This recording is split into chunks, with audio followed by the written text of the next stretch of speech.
उसका हमें क्यों सबूत नहीं मिलते थे?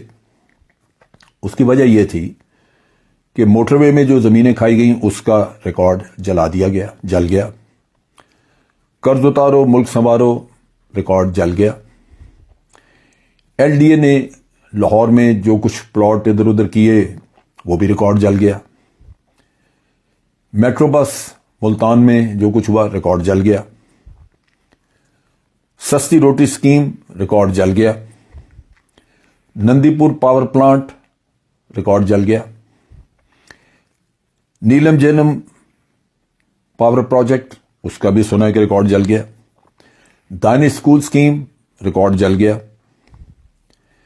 अब आप देखिए, क्या ये जो 3.25 साल 3.5 पौने 4 साल गुजरे हैं इमरान खान के, इनमें कोई रिकॉर्ड जला है?